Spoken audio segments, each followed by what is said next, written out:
So this is going to be a short video. I don't really have anything scripted or prepared.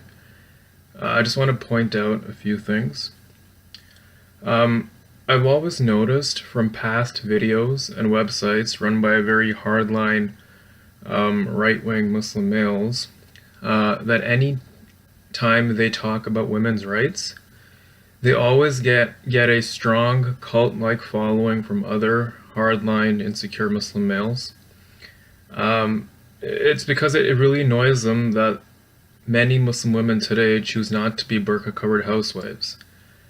It annoys them that they're becoming independent and in charge of their own lives. It's no secret that Muslim communities all around the world are generally pretty controlling of women. Everything that they do has to be under supervision. Okay? And what results from all of this is distrust and suspicion of them.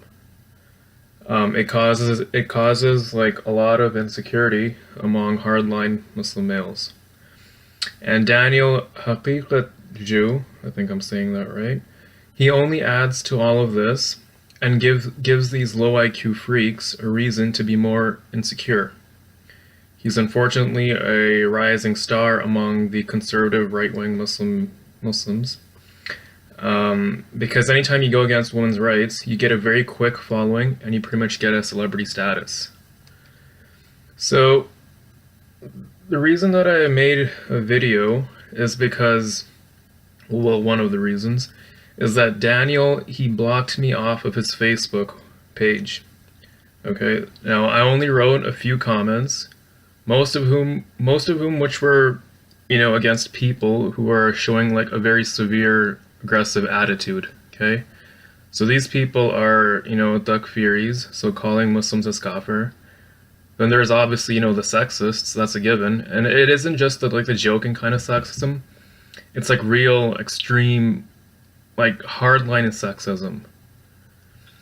And then in addition to, there's like hardline Salafis and Wahhabis on there, and they usually have their hateful comments against other Muslim sects or interpretations, and they're pretty flat out open in their hatred for non-Muslims. And then there is another category of people that you find on Daniel's page, and there's racists on there. So there's one specific guy, he's commenting like every single day on Daniel's page. And in every single comment, it's usually a reply to someone who would be against Daniel. So like, there's a few sane-minded people on there who recognize what this moron is saying, and they try to talk some sense into him and his followers. Of course, it doesn't work. So this racist guy, he always starts off by mentioning the person's race and then linking it to something vulgar. Okay? So if you're an Arab and you're against Daniel and you write something against him, this guy would come on and call you an Arab jahil. Or if you're a Pakistani, he would call you a whitewashed Paki. And if you're Indian, he would still call you a whitewashed Paki. In every comment, he would always bring in the person's race. And you know what's like so sad about this? It's like all of these racists and takfiris and sexists and borderline ISIS supporters, they all get dozens upon dozens of likes, like their comments.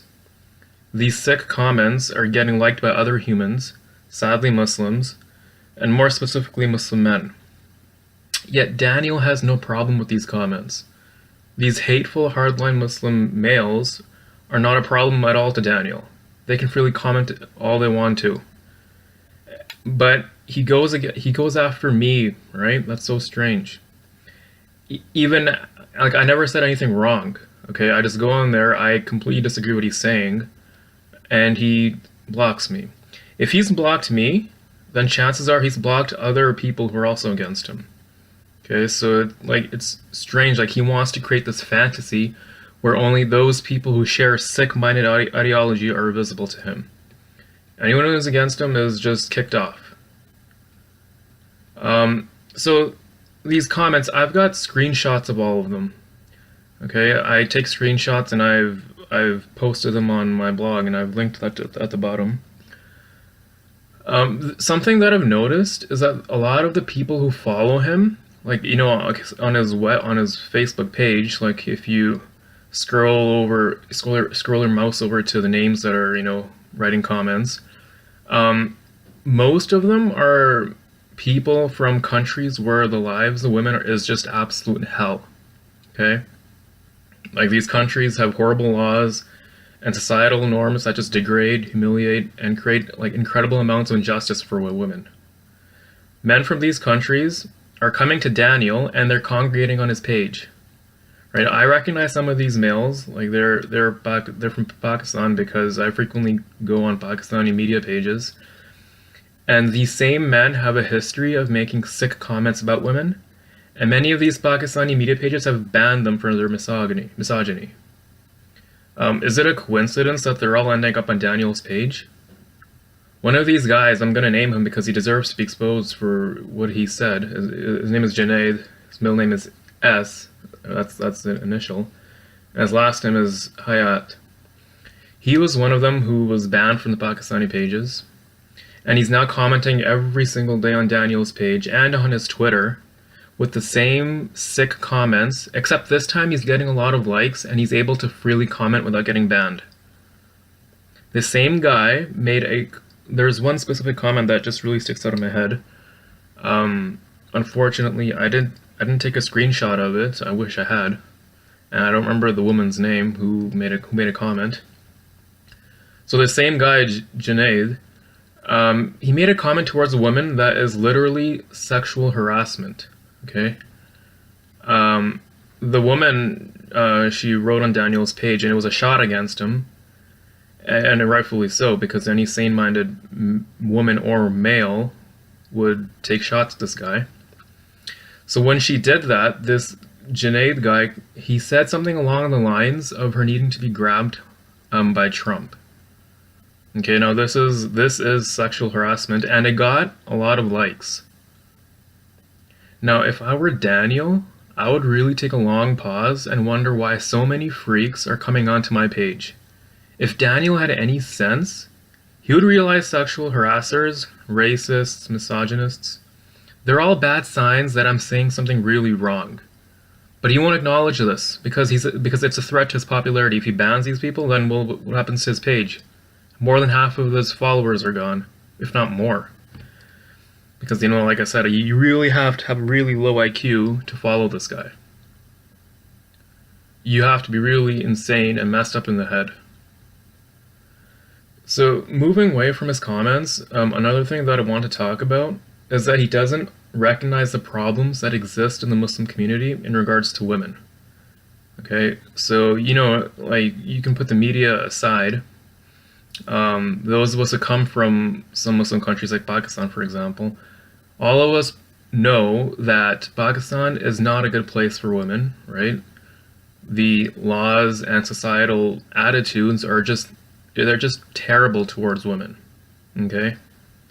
In addition to the job that I do, it requires me to look at the status of immigrants, okay? I see how Muslims stand out a lot when it comes to the problems regarding women, more than any other immigrant group. But the thing about Daniel is that he selectively picks out stories and quotes of how Muslim men are victims of feminism and posts it on his Twitter and Facebook. He tries to show Muslim men are the ones suffering, and any indication of Muslim women suffering is just an illusion. Okay? Any sane human would know that Muslim women are the ones who are the victims. There's no question about it. He never mentions anything about the plight of Muslim women. He doesn't mention the horrendous laws that go against Muslim women in Muslim countries, and he doesn't talk about the problems that Muslim women face within communities in Western countries. Okay, I mentioned earlier how many of his followers come from backwards Muslim countries. I mean, that's expected, right? I mean, if you live in a country where women are degraded and insulted if they choose to be independent, and they see a guy living in the West who is speaking against women's rights or women being independent, well, obviously he's going to get followers, right? But what's even more sad is that he has a lot of his followers whom, unfortunately, are living in the West. Okay, a place where gender equality and respect for women is it's the norm here. Women being equal, that's the norm here. Them being in charge of their own lives, running their lives how they want to, that's the norm here. It's not the norm in any Muslim country. So it's really strange how like these mostly Muslim males who are like living in the West, who probably went to the same public schools as everyone else, who live in a place where the law and society see women as equal, but they're still attracted to this guy. Like, it really makes no sense. Like, somebody somewhere is screwing up in their upbringing.